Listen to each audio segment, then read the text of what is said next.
من الشیطان الرجیم بسم اللہ الرحمن الرحیم وَقَضَى رَبُّكَ أَلَّا تَعْبُدُوا إِلَّا إِيَّاهُ وَبِالْوَالِدَيْنِ إِحْسَانًا۔ کسی شاعر نے کہا تھا کہ جگنو کتنا بھی چمکے آفتاب نہیں ہوتا، جگنو کتنا بھی چمکے آفتاب نہیں ہوتا، بس آنکھوں سے جو دیکھے پودا وہ خواب نہیں ہوتا۔ دنیا کی ساری دولت ماں کے قدموں میں رکھ دوں، پھر بھی اس کی لوریوں کا حساب نہیں ہوتا۔ دنیا کی ساری دولت ماں کے قدموں میں رکھ دوں، پھر بھی اس کی لوریوں کا حساب نہیں ہوتا۔ اور وہی رب ہے جس نے تجھ کو ہم تن کرم بنایا، ہمیں بھیک مانگنے کو تیرا آستہ بتایا۔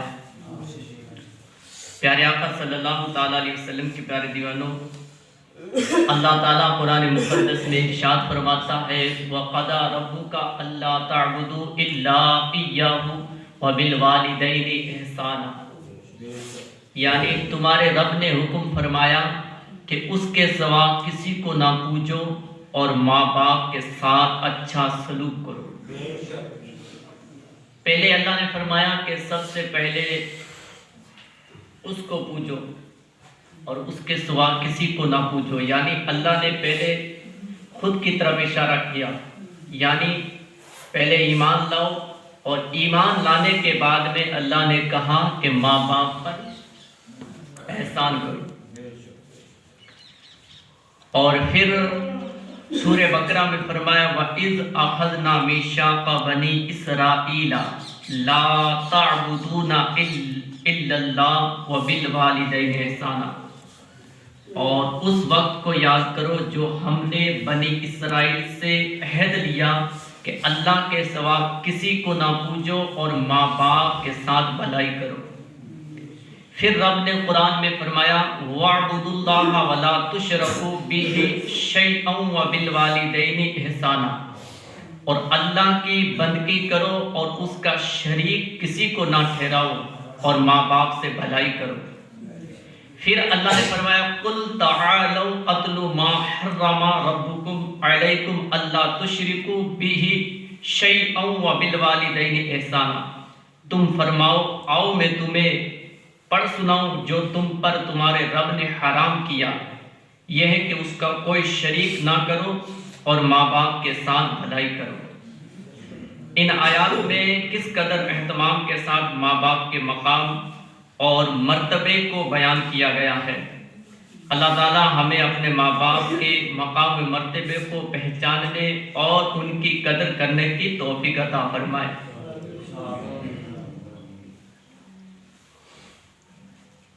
ماں باپ کو جب بندہ ناراض کر دے تو صحابیت کا جو مقام ہوتا ہے وہ بھی اللہ تعالیٰ چھین لیتا ہے، اور صحابی کا مقام اولیاء، قطب، غوث، ابدال، اللہ کے جتنے بھی اللہ کے ولی ہیں ان سے بڑھ کر ہے۔ صحابی کو کوئی اللہ کا ولی نہیں پہنچ سکتا، اور صحابی کا مرتبہ اللہ کے ولیوں سے بھی بہت بڑا ہے۔ کوئی ایسا اللہ کا ولی نہیں ہے کہ جو صحابی کا جو مرتبہ ہے ایسا اس اللہ کے ولی کو مرتبہ ملے۔ صحابی وہ ہے جو میرے نبی صلی اللہ تعالیٰ علیہ وسلم کے چہرے کی زیارت کر کے مسلمان ہوا، اسے کہتے ہیں صحابی۔ حضور کے زمانے کا واقعہ ہے کہ ایک نام تھا علقمہ، بہت نمازیں پڑھتا تھا، روزے بھی رکھتا، حج بھی کرتا، زکوٰۃ بھی دیتا، حتیٰ کہ میرے نبی صلی اللہ علیہ وسلم کے پیچھے نماز پڑھتا تھا۔ اب نبی کے پیچھے نماز پڑھے تو اس کا مقام کیا ہوگا؟ نبی کے پیچھے نماز پڑھے۔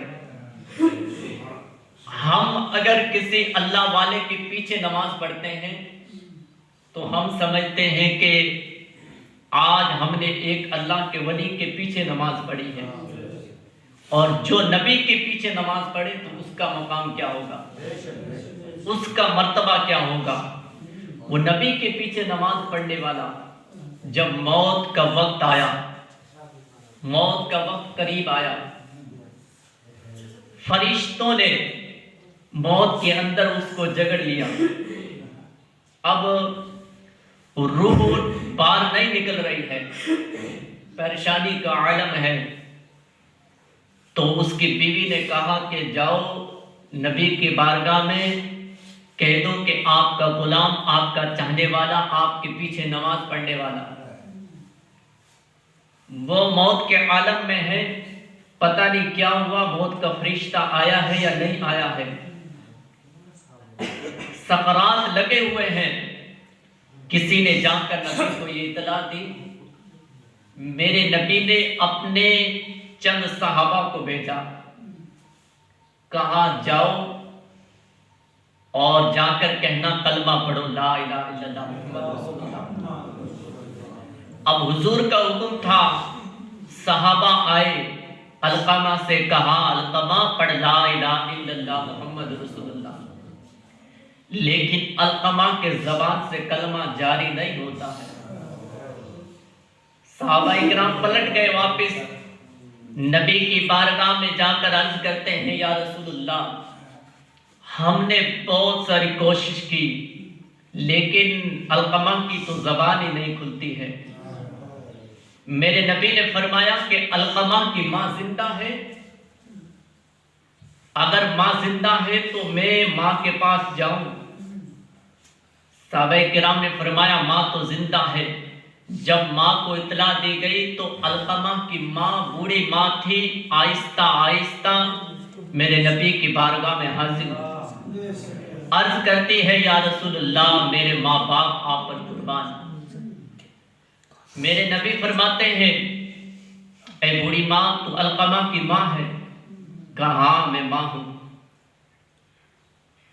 کیا علقمہ سے تو راضی ہے؟ اس بوڑھی عورت نے کہا جب سے اس کی شادی ہوئی ہے اور میں اس سے ناراض ہوں، میں علیحدہ رہتی ہوں۔ میرے نبی نے فرمایا اپنے غلاموں سے کہا کہ لکڑیاں جمع کرو، لکڑیاں اکٹھی کی جائے۔ اب بوڑھی عورت عرض کرتی ہے یا رسول اللہ ان لکڑیوں کو کیوں اکٹھا کروایا جا رہا ہے؟ نبی نے فرمایا کہ جس کی ماں ناراض ہو، جس کی ماں ناراض ہو اس کو قبر میں نہیں بلکہ کسی آگ کے اندر ڈالا جائے گا۔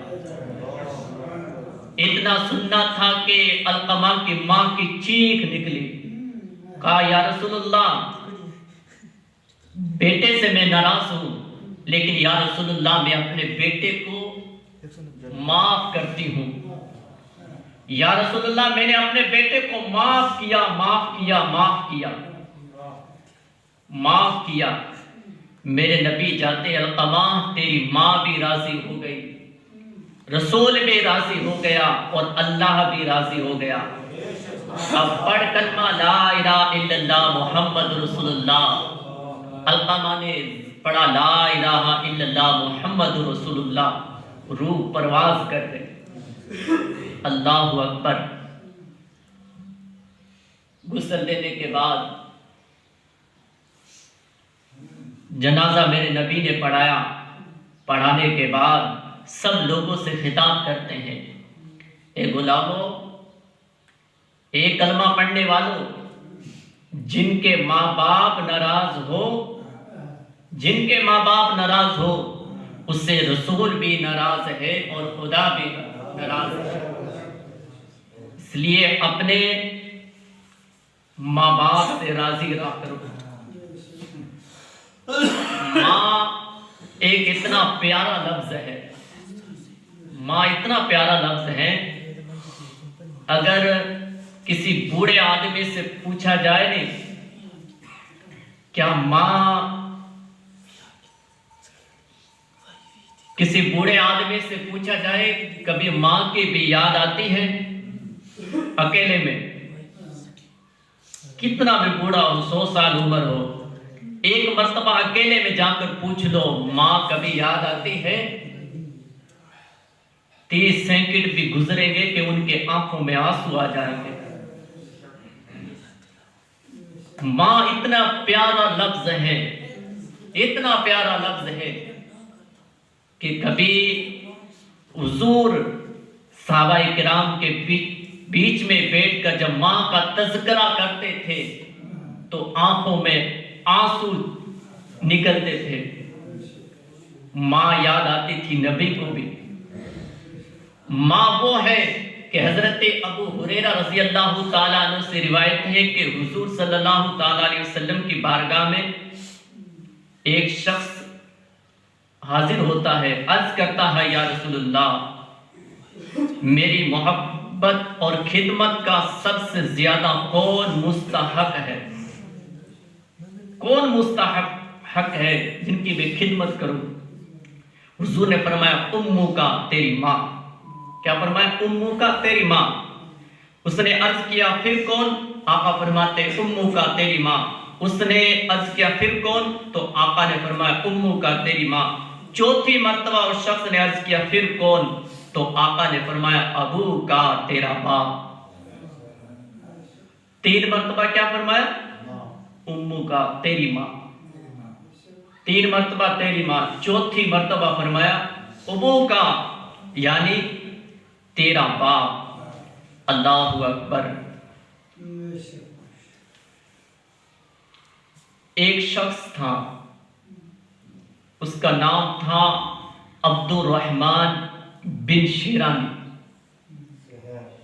حضرت مالک بن دینار رحمت اللہ علیہ حج کرنے کے بعد حج سے فارغ ہوئے تو کعبہ کی صحن میں بیٹھے تھے۔ دیکھتے کیا ہے کہ آسمان سے فرشتے اترے اور آپس میں گفتگو کر رہے ہیں، آپس میں بات چیت کر رہے ہیں۔ ایک نے کہا کہ اس سال کتنے لوگ آئے حج کرنے کے لیے؟ کتنے لوگ حج کرنے کے لیے آئے ہیں؟ تو فرشتے نے جواب دیا اس سال 2 لاکھ حاجی آئے حج کرنے کے لیے۔ کتنے؟ 2 لاکھ۔ پھر فرشتے نے پوچھا کہ اس سال کتنوں کی حج قبول ہوئی ہے؟ اس فرشتے نے کہا کہ 2 لاکھ میں سے ایک کی حج قبول نہیں ہوئی، دوسروں کی سب کی حج قبول ہو گئی، ایک کی قبول نہیں ہوئی۔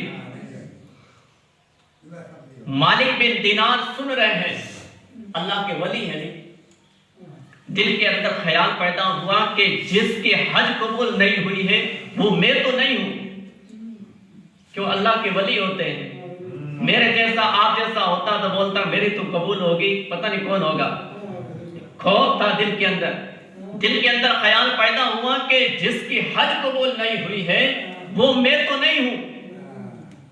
فرشتوں کے پاس جاتے ہیں، عرض کرتے ہیں کون ہے جس کی حج قبول نہیں ہوئی؟ کیا نام ہے؟ انہوں نے کہا عبد الرحمن بن شیرانی۔ عبد الرحمن بن شیرانی۔ مالک بن دینار نے کہا وہ کہاں پر ہے؟ فرشتوں نے کہا فلاں جگہ چلے جاؤ، ان کا وہاں ٹھکانہ ہے، وہاں پر قافلہ رکا ہوا ہے، ان کی حج قبول نہیں ہوئی۔ جب واپس پلٹے آسمان سے ایک پرچی گرتی ہے نیچے، حضرت مالک بن دینار پرچی کو اٹھاتے ہیں، اس میں لکھا ہوا تھا مالک بن دینار جا کر میرا پیغام پہنچا دو، عبد الرحمن بن تیری حج قبول نہیں ہوئی ہے، تیری حج قبول نہیں ہوئی ہے۔ مالک بن دینار جاتے ہیں، ایک پڑاؤ لگا ہوا ہے، وہاں جاتے ہیں، دیکھتے کیا ہے کہ ایک شخص ہے، ہاتھ بھی کٹا ہوا ہے، ہاتھ بھی کٹا ہوا ہے، نبینا ہے، ہاتھ کٹا ہوا ہے، نبینا ہے۔ جب اس کے پاس گئے ہیں تو لوگ کھڑے تھے، لوگوں سے پوچھا کہ ایسا کون ہے بندہ جو آنکھ سے بھی اندھا ہے، ہاتھ بھی کٹا ہوا ہے؟ لوگوں نے کہا وہ بہت نیک پرہیزگار ہے، وہ پرہیزگار ہے، ہمارے قافلے میں آتا ہے لیکن وہ الگ رہتا ہے۔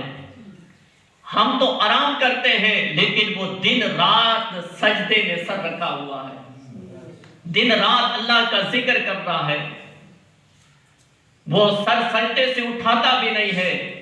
مالک بن دینار کے دل کے اندر خیال پیدا ہوا، ایسا شخص ہو جس کی حج بھی قبول نہیں ہوئی، لوگ بات چرچا کر رہے ہیں کہ اتنا پرہیزگار نیک شخص ہے، لیکن مالک بن دینار کے دل کے اندر خیال پیدا ہوتا ہے، بعض لوگ تو چرچا کر رہے ہیں لیکن اللہ کی طرف سے پیغام آیا ہے کہ اس کی حج قبول نہیں ہوئی۔ اندر جا کر دیکھو تو سری، جا کر دروازے پر دستک دی، اندر سے آواز آئی، کون؟ کہا مالک بن دینار۔ اتنا کہنا تھا، عبد الرحمن بن شرانی نے کہا کیا رب کا حکم آیا ہے کہ میری حج قبول نہیں ہوئی؟ کیا اللہ کا حکم آیا ہے کہ میری حج قبول نہیں ہوئی؟ اللہ اکبر۔ مالک بن دینار نے جب یہ سنا نہیں، پھر دل کے اندر خیال پیدا آنے لگ گئے، ان کا میرا نام کیسے بتا دیا، اور ان کو کیسے پتا چل گیا کہ یہ اللہ کا حکم آیا ہے، اللہ کا پیغام آیا ہے۔ اندر گئے، سلام کرنے کے بعد عرض کرتے ہیں، اے شخص تجھے کیسے پتا چل گیا کہ اللہ کا حکم آیا ہے؟ اس کی چینک نکلتی ہے عبد الرحمن بن شرانی کی۔ عرض کرتے ہیں، اے مالک بن دینار آپ کون ہیں؟ کہا مالک بن دینار میں حدیث رسول پڑھتا ہوں، حدیث رسول سناتا ہوں۔ اس شخص نے کہا مالک بن دینار مجھے 7 سال ہو گئے، 7 سال ہو گئے حج کرنے کے لیے آتا ہوں، حج ہو جاتی ہے، پیغام آتا ہے اللہ کی طرف سے، کوئی پیغام لانے والا کہتا ہے رب کی طرف سے حکم ہوا ہے کہ تیری حج قبول نہیں ہوئی ہے۔ مجھے پتا چل گیا کہ اللہ کا حکم ہے، اللہ کا پیغام آیا ہے۔ مالک بن دینار عرض کرتے ہیں، اے عبد الرحمن بن شرانی کون سا گناہ کیا ہے، ایسا کون سا گناہ کیا ہے کہ 7 سال ہو گئے تیری حج قبول نہیں ہوئی؟ اللہ اکبر۔ عبد الرحمن بن شرانی کی آنکھوں میں آنسو جاری ہے، کرتے ہیں مالک بن دینار میں نے ایسا گناہ کیا ہے لیکن میں بتا نہیں سکتا۔ عبد الرحمن بن شرانی مالک بن دینار فرماتے ہیں بتا کون سا گناہ کیا ہے، کون سا گناہ کیا ہے؟ مالک بن دینار سے کہتے ہیں، مالک بن دینار مجھ سے میری ماں ناراض ہے، میری ماں ناراض ہے۔ مالک بن دینار فرماتے کیا تیری ماں زندہ ہے؟ عبد الرحمن بن شرانی فرماتے میری ماں زندہ ہے اور میری ماں حج کے لیے بھی آئی ہے، حج کے لیے بھی آئی ہے۔ مالک بن دینار فرماتے ہیں کون سی جگہ پر ہے؟ عبد الرحمن بن شرانی فرماتے ہیں کہ فلاں جگہ پر چلے جاؤ، فلاں جگہ سے قافلہ آیا ہے، اور قافلے کے اندر وہاں جانے کے بعد کہہ دینا کہ آنکھوں سے اندھی ہے، آنکھوں سے اندھی ہے، ہاتھ بھی کٹا ہوا ہے، دن رات سجدے میں سر ہے، وہ عورت کہاں ہے؟ مالک بن دینار روانہ ہوتے ہیں، اس قافلے میں پہنچ جاتے ہیں جہاں عورت تھی، لوگوں سے پوچھتے ہیں، لوگوں نے کہا ہاں فلاں ایک عورت ہے، دستک دیتے ہیں دروازے پر، اندر سے آواز آتی، کون؟ کا مالک بن دینار۔ مالک بن دینار کا کیسے آنا ہوا؟ مالک بن دینار فرماتے ہیں اے بوڑھی ماں مجھے اجازت ہو آگے آنے کی؟ کہا ہاں اجازت ہے۔ مالک بن دینار اس عورت کے پاس جاتے ہیں اور عرض کرتے ہیں اے بوڑھی ماں تو قافلے کے ساتھ اکیلی آئی ہے یا تیرے رشتہ دار بھی ہیں یا تیرا کوئی بیٹا ہے؟ اتنا سننا تھا کہ بوڑھی ماں کی چیخ نکلتی ہے، آنکھوں میں آنسو آتے ہیں، کہا میں اکیلی ہوں لیکن میرا ایک بیٹا ہے۔ اللہ اکبر۔ مالک بن دینار فرماتے تیرا بیٹا کہاں ہے؟ اس نے کہا پتہ نہیں ہے مجھے میرا بیٹا ہے کہاں۔ مالک بن دینار فرماتے ہیں اے بوڑھی ماں کیا بیٹے سے ملنا چاہتی ہے؟ کیا بیٹے سے ملنا چاہتی ہے؟ اس نے کہا ہاں میں بیٹے سے ملنا چاہتی ہوں، کئی سال ہو گئے میں اپنے بیٹے سے نہیں ملی، مالک بن دینار فرماتے ہیں میں تیرے بیٹے سے ملا دوں، ملاقات کروا دوں؟ کہا ہاں۔ مالک بن دینار واپس پلٹتے ہیں عبد الرحمن بن شرانی کے پاس اور کہتے ہیں تیری ماں مل گئی ہے، تیری ماں نے کہا ہے کہ میرے بیٹے سے ملاقات کروا دو۔ ہاتھ پکڑا، لے آئے ماں کے دروازے پر، پھر دستک دی کہ کون؟ کہا مالک بن دینار کا۔ تیرے ساتھ کون ہے؟ کہا تیرا بیٹا ہے۔ کہا میرا بیٹا؟ کہ واپس لے جاؤ اس کو، واپس لے جاؤ۔ اتنا سننا تھا، مالک بن دینار فرماتے ہیں بوڑھی ماں آپ نے کہا تھا، آپ نے کہا تھا، اس لیے میں تیرے بیٹے کو لے کر آیا ہوں۔ ایک مرتبہ اپنے بیٹے کا چہرہ تو دیکھ، ایک مرتبہ اپنے بیٹے کا چہرہ تو دیکھ۔ اللہ اکبر۔ دروازہ کھولا گیا، دروازہ کھولا گیا، ماں کے پاس مالک بن دینار بیٹے کو لے کر جاتے ہیں۔ ماں کی چیخ نکل رہی ہے۔ ماں نے کہا ہے مالک بن دینار میں اپنے بیٹے کو معاف نہیں کرتی ہوں، میں اپنے بیٹے کو معاف نہیں کرتی ہوں۔ مالک بن دینار فرماتے ہیں اے عبد الرحمن بن شرانی ایسا کون سا گناہ کیا ہے کہ ماں ناراض ہے؟ ماں ناراض ہے؟ اور بوڑھے ماں آپ کے بیٹے نے آپ کے ساتھ کیسا سلوک کیا ہے کہ آپ ان سے راضی نہیں ہو رہی ہو؟ آنکھوں میں آنسو ہے، عرض کرتی ہے اے مالک بن دینار رمضان شریف کا مہینہ تھا، رمضان کا مہینہ لوگ روزوں میں تھے، میرا بیٹا نشے کی حالت میں آیا اور ساتھ میں سبزی بھی تھی، آ کر عرض کرتا ہے اے میری ماں مجھے سبزی بنا کر دو۔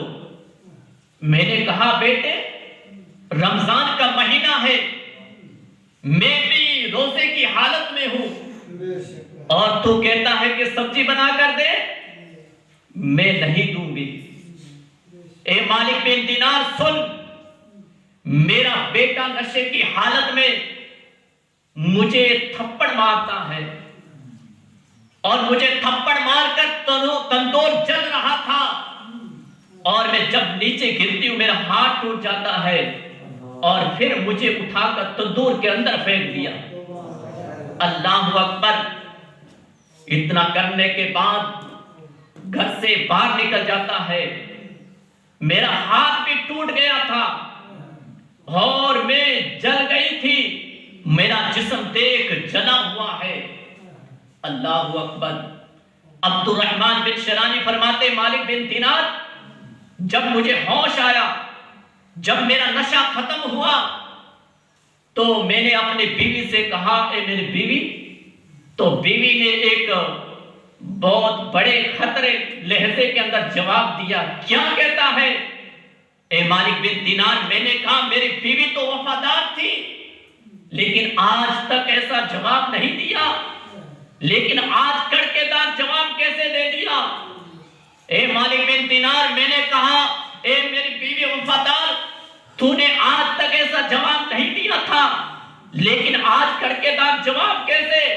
بیوی نے کہا اے شوہر پہلے تو میرا شوہر تھا لیکن آج تو نے ماں کے ساتھ کیا سلوک کیا ہے؟ ماں کے ساتھ ماں کا ہاتھ توڑ ڈالا اور جلتی ہوئے آگ کے اندر ڈالا ہے، میں چھوڑ کر تجھے جاتی ہوں۔ اللہ اکبر۔ اے مالک بن دینار جب میں نے یہ سنا نہیں تو میں اپنا ہاتھ کاٹ دیا، اپنا ہاتھ کاٹ دیا اور اپنی ایک آنکھ نکال دی۔ اللہ اکبر۔ اتنا سننا تھا کہ عبد الرحمن بن شرانی کی ماں کی چیخ نکلتی ہے اور عرض کرتی ہے کہ بیٹے پہلے تو مالک بن دینار کو لے آتا میری بارگاہ میں تجھے معاف کر دیتی، ہاتھ کاٹنے کی نوبت نہ آتی، آنکھ نکالنے کی نوبت نہ آتی۔ اللہ اکبر۔ اتنا کہا اور کہا اے مالک بن دینار گواہ ہو جا میں نے اپنے بیٹے کو معاف کر دیا۔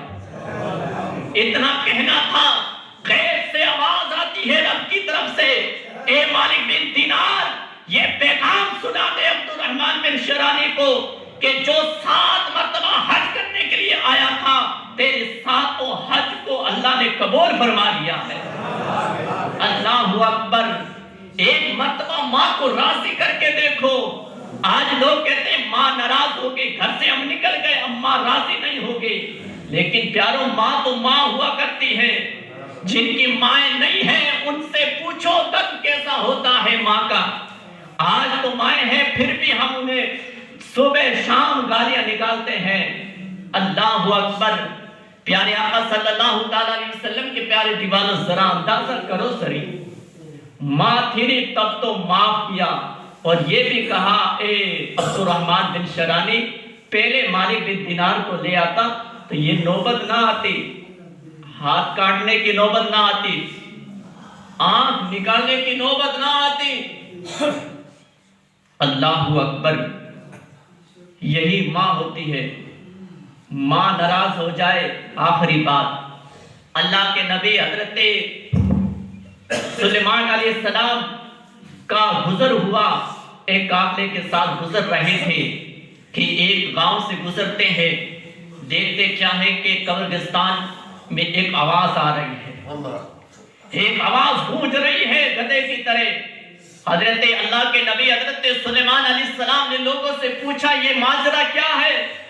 لوگوں نے کہا اے اللہ کے نبی وہ سامنے جھوپڑی دکھائی دے رہی ہے، جا کر پوچھ لو یہ ماجرا کیا ہے۔ اللہ کے نبی حضرت سلیمان علیہ السلام جا کر پوچھتے ہیں، کہا اے بڑی ماجرا کیا ہے؟ قبر سے آواز آ رہی ہے، ایک قبر پھٹی ہے اور ایک گردن نکلی ہے اور آواز آ رہی ہے گدھے کی طرح۔ اتنا سننا تھا بوڑھی ماں کی آنکھوں میں آنسو آ جاتے ہیں، عرض کرتی ہے اے اللہ کے نبی سلیمان علیہ السلام یہ قبر کوئی دوسری نہیں ہے، یہ میرے بیٹے کی قبر ہے۔ اللہ اکبر، یہ میرے بیٹے کی قبر ہے۔ کہا اے اللہ کے نبی یہ میرا بیٹا، روزانہ میں اپنے بیٹے کو سمجھاتی تھی نشہ نہ کرا کرو، شراب نہ پیا کرو، لیکن اس نے کہا، وہ روزانہ کہتا تھا ماں تو گدھے کی طرح نہ چلایا کر۔ اللہ اکبر۔ ایک مرتبہ مجھ سے رہا نہ گیا، میں نے کہا تو روزانہ مجھے کہتا ہے گدھے کی طرح نہ چلایا کر۔ میں نے کہا اللہ تجھے گدھا بنائے۔ اللہ اکبر۔ کہا اے نبی، اے اللہ کے نبی اس دن جب میں نے کہا تو میری دعا رب کی بارگاہ میں قبول ہوئی، رب کی بارگاہ میں پہنچی، اور اسی دن سے میرا بیٹا بیمار ہو گیا اور دنیا سے چلا گیا۔ اب انتقال کا وقت آتا ہے تو قبر پھٹتی ہے اور قبر سے گردن نکلتی ہے اور گدھے کی طرح آواز نکلتی ہے۔ اللہ اکبر۔ ماں کی دعا اگر اٹھ جائے، ماں کی دعا حق کے لیے اٹھے تو بیٹا حافظ قرآن بن جاتا ہے۔ اگر ماں بد دعا کر دے تو بیٹا زندگی سے چلا بھی جائے، قبر کے اندر بھی چلا جائے، عذاب جاری رہتا ہے۔ پیارے آقا صلی اللہ تعالیٰ علیہ وسلم کے پیارے دیوانوں، اور نشہ، یہ شراب کیسا گندا نشہ ہے کہ جب بندہ شراب کے نشے میں مست ہوتا ہے تو پھر یہ نہیں دیکھتا ہے میری ماں ہے یا میرا باپ ہے، ماں ہے یا میرا باپ ہے۔ اس لیے اس شراب، اس نشے کی دھن کے اندر آج ہمارے نوجوان نشے کی دھن میں پھنس رہے ہیں، تو ہمیں اپنے بچوں پر کنٹرول کریں۔ شراب ایسی چیز ہے، شراب بندہ پیے بھی نہیں لیکن اپنی جیب سے خرچ کر کے کسی کو شراب پلائے تو وہ بھی گناہگار ہوتا ہے،